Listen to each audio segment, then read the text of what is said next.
खासदार राहुल नार्वेकर यांचा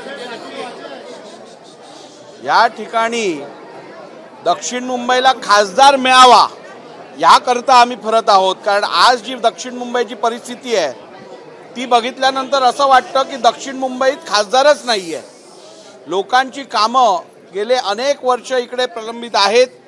खासदाराचा चेहरा इकडे लोकांनी बघितला नाही आहे, खासदाराचं काम दिसत नाही आहे, लोकांच्या समस्या तशाच राहिलेल्या आहेत। वरळी परिसरातील झोपडपट्टी वासियांना सातत्याने त्रास सहन करायला लागत आहे, त्यांचं रिडेव्हलपमेंट होत नाही आहे। चाळी तशाच पडलेल्या आहेत, त्यांचं रिडेव्हलपमेंट होत नाही आहे। त्यामुळे वरळीकरांना जी निराशा झाली आहे ती निराशा दूर करण्यासाठी वरळीकरांना खासदार मिळेल यांची अपेक्षा जी आहे ती पूर्ण करण्यासाठी NDAचा उमेदवार इकडे निवडून येईल ही मी आपल्याला खात्री देऊ इच्छितो।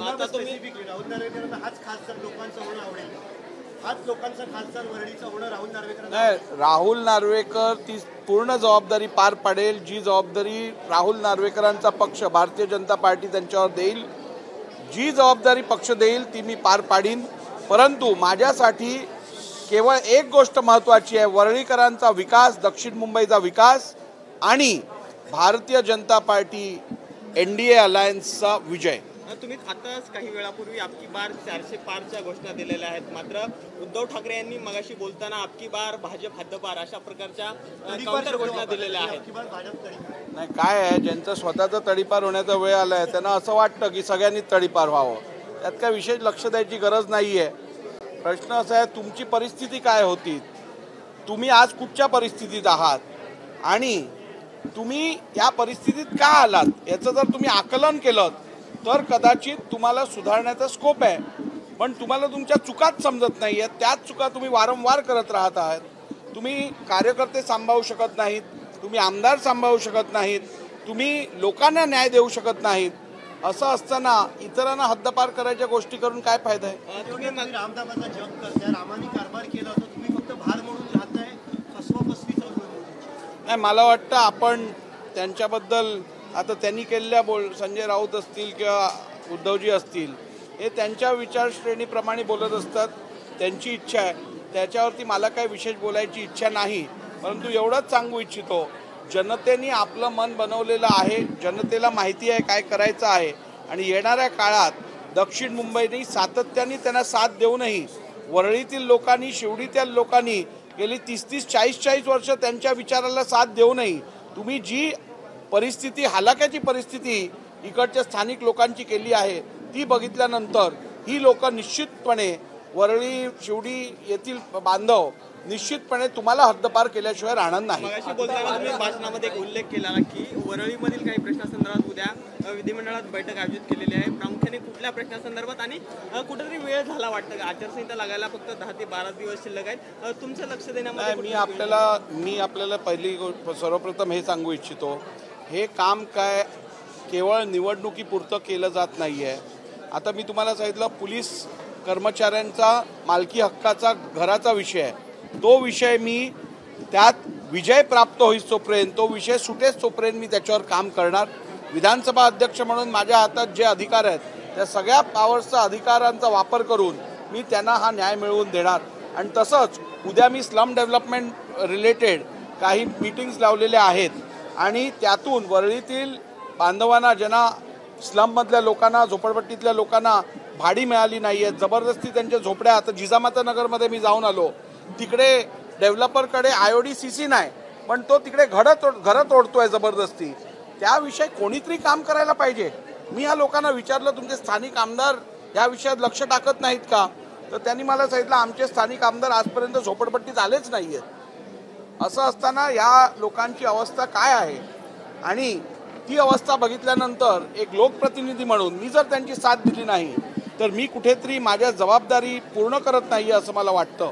आणि म्हणून वरळीकरांचे, शिवडीतल्या लोकांचे आणि दक्षिण मुंबईच्या लोकांचे प्रश्न सोडवणं हे माझ्यासाठी क्रमप्राप्त आहे आणि ते मी करत राहील।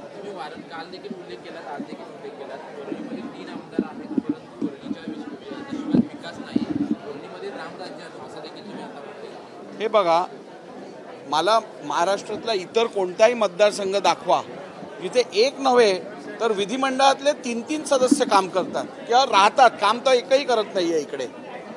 असं असताना वरळीतील लोकांना जेव्हा 3 आमदार प्राप्त झाले आहेत, सगळे नगरसेवक त्याच पक्षाचे आहेत, खासदार त्याच पक्षाचा आहे, आणि असं असूनही त्यांना आमदाराचा चेहरा दिसत नाही, त्यांना खासदाराचा चेहरा दिसत नाही. मग इकडे 3 आमदार असून फायदा काय? आणि खरोखर इकडे वरळीत आता रामराज्य आणायची गरज आहे. रामराज्य म्हणजे सत्याचं राज्य.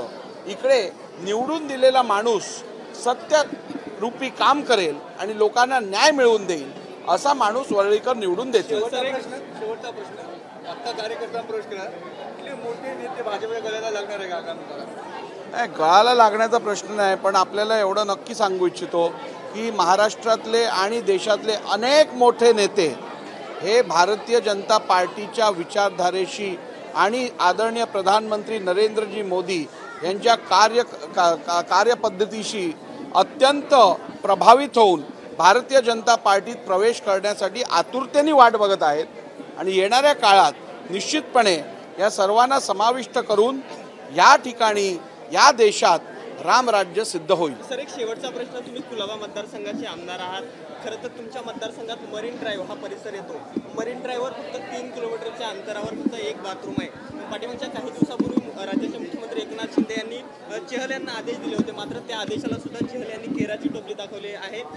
अख्ख्या सध्या देशभरातून पर्यटक त्या परिसरामध्ये येतात, मात्र सुधारणा झालेली नाही. आपण मला हा प्रश्न विचारला त्याबद्दल मनापासून आपले आभार मानतो.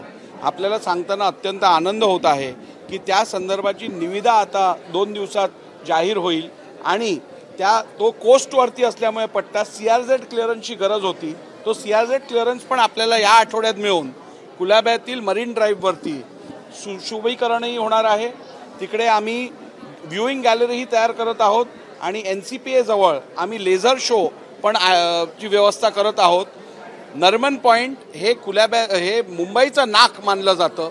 अत्यंत सुंदर आणि मुंबईला ओळख देणारा असा परिसर आहे आणि दर्जेदार असं विकास आणि सुशोभीकरणाचं काम आणि तिकडे सिव्हिक अम्युनिटीज, टॉयलेट्स असतील, हे सगळं पुरवण्याचं काम पुढच्या काही दिवसात होताना आपल्याला दिसेल. ABP माझा, उघडा डोळे बघा नीट.